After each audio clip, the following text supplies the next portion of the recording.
Quando si parla del caso San Lazzaro, spesso ci si imbatti in alcuni termini che nascondono dinamiche più semplici di quanto si possa pensare o far pensare.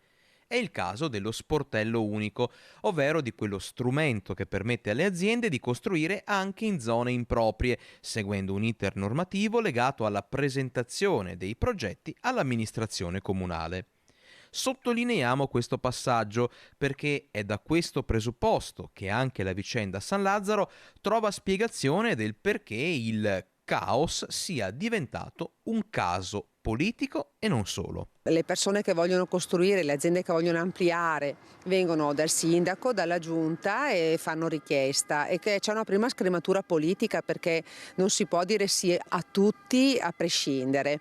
È vero che se c'è una parte tecnica che dice di sì, è altrettanto vero che la parte politica potrebbe, per mille ragioni non personali ma legate al territorio dove va ad insediarsi un'azienda, potrebbe dire di no. Una spiegazione che aiuta a capire e far capire che quando si dice la politica non può fare niente, l'amministrazione comunale ha le mani legate sulla questione San Lazzaro, ci si dimentica del peccato originale.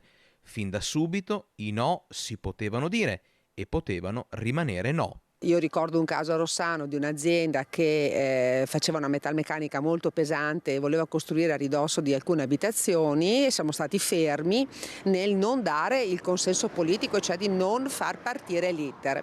Se invece c'è un consenso politico e l'iter parte, naturalmente ci sono la presentazione dei progetti, il comune chiede sempre qualcosa in cambio, che è la perequazione dei terreni e magari anche delle opere pubbliche a favore della comunità, e poi c'è tutto l'iter che riguarda tutti gli enti, e poi all'interno della conferenza dei sindaci c'è sempre anche la presenza dell'amministrazione tramite i tecnici comunali.